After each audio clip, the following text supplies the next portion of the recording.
Hi, diddly-dee, an actor's life for me. When you wish upon a star, makes no difference who you are. I've got no strings to hold me down, to make me fret or make me frown. In case you don't know, that's the soundtrack from Pinocchio, which I learned when I was in 6th grade, when my mother thought I should have singing lessons. No one's encouraged me since then. I'm very happy to be here tonight and introduce what I know will be these talented storytellers. The question, we call it an icebreaker question, which I compose and I give to the storytellers to help with their introductions. And the icebreaker question for tonight was, what is your most memorable dance experience? I have seen all the answers, and there are some very wonderful answers, and I thought I might share mine because, I'm up here. My most memorable dance experience was when I saw the Bolshoi Ballet in New Orleans in the 1970s dance Spartacus with an all-male troupe. I haven't forgot that. Our first storyteller tonight is going to be Elsa. In response to her question about what's your most memorable dance experience, she says, I was at Music Midtown with my mother in the 1990s, and we'd had a spat. For the two of us, having one spat in the space of 3 days while together pretty much nonstop is actually pretty good. I was a teenager at the time, after all. While listening to a Zydeco band that was performing that year, my mother tried to get me to dance with her. When I refused, she took pictures of me with our camera until I relented and danced. The photographic evidence of this lives forever to this day in one of my picture books at my parents' house. Elsa.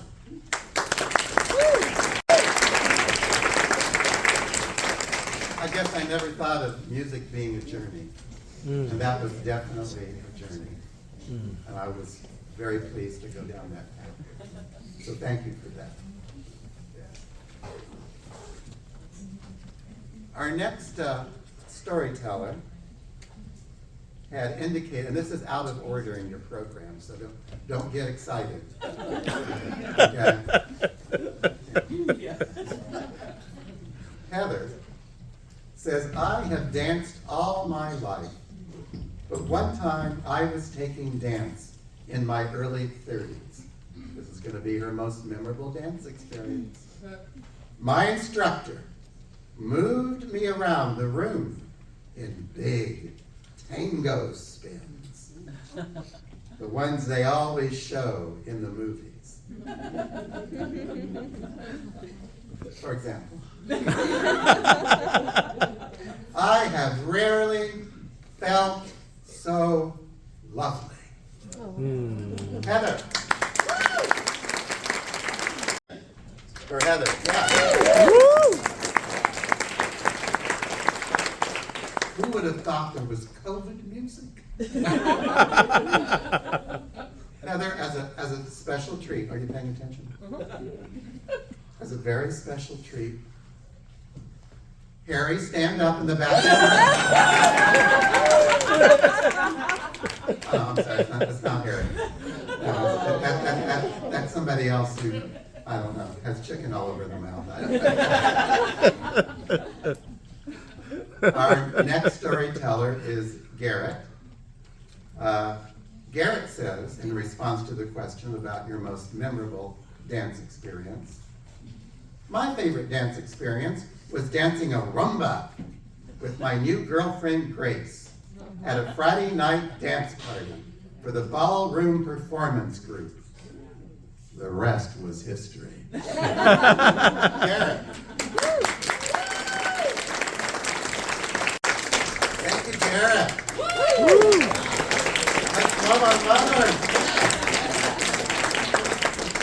Garrett is sending out job applications like crazy. And there it says special skills, and he has songmanship. Yada, yada, yada, yada.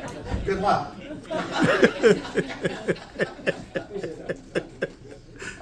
Our last storyteller for the first half of the show is Nancy. Woo! I don't know, that's like coyotes. I don't know what that is. And her response to the question about a memorable dance experience is, the first time I went to ecstatic dance in Athens, I found a place where I could fully experience my love of movement to music without worrying about looking cool. Yes, Nancy.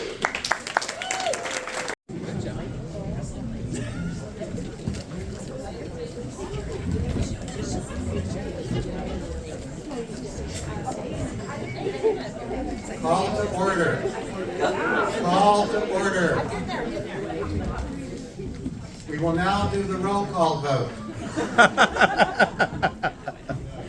This is an ugly little thing. And your mom made it well. Okay.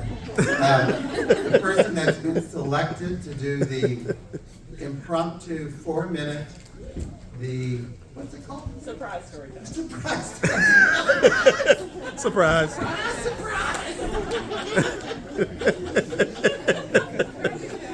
The soundtrack of my life is David Boyer.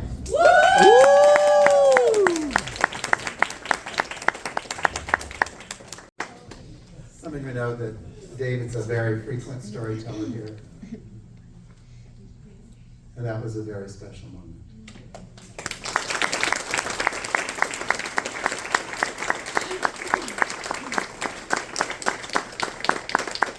Although it is hard to imagine he was Jesus. Our next storyteller is Becca. And when asked the question about your most memorable dance experience, her response was, okay, it's a long one, hold on.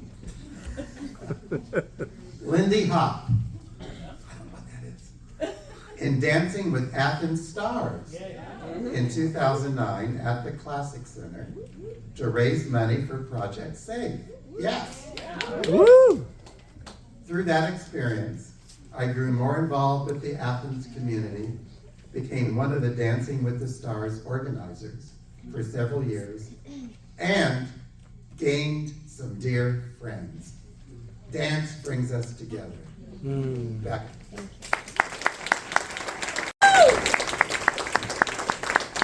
We think that's Becca's son. What a wonderful and amazing story. Thank you.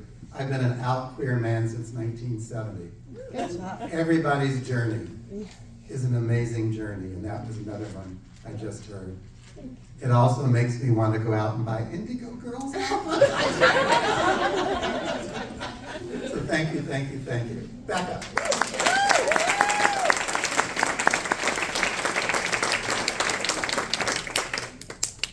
Our next storyteller is Grace. When asked a question about her most memorable dance experience, her response was, during my 10th grade theater show, I was in the ensemble and my skirt flew off during a dance number I was in. But I finished the number strong.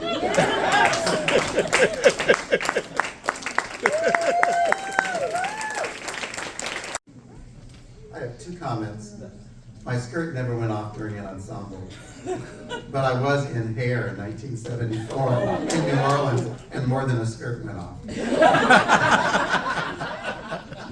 I think you are a star.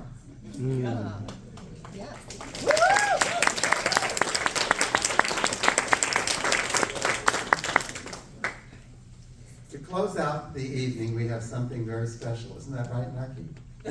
That is right. Narky's going to be our last storyteller, and then he'll kind of help wind up the evening here. Interestingly enough, the first time I really saw Narky was in a production of 9 to 5. It's a small world at Town and Gown. I didn't know him from Adam, and I just stopped him and said, "You were really great in the ensemble back there." When asked the question about what was your most memorable dance moment, Narky's response was, "Becca, I want to let you hear this. I danced in Costa Rica with the first love of my life, but then I found out she was a lesbian." It was Amy, right?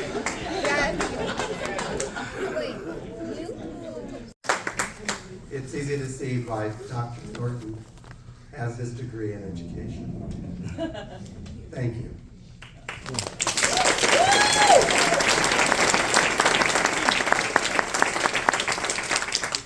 We'd like to thank all the storytellers tonight. Elsa, Garrett, Grace, Heather, Nancy, Narky, Becca, David. Thank you again. Thank you for being here despite the weather. We'd like you to do several things. I don't know. Remember that there's bingo on Thursday here. Okay. And that we're going to ask you, if you can, to move all the chairs back. But first, Narky's going to ask that he come up and speak as well.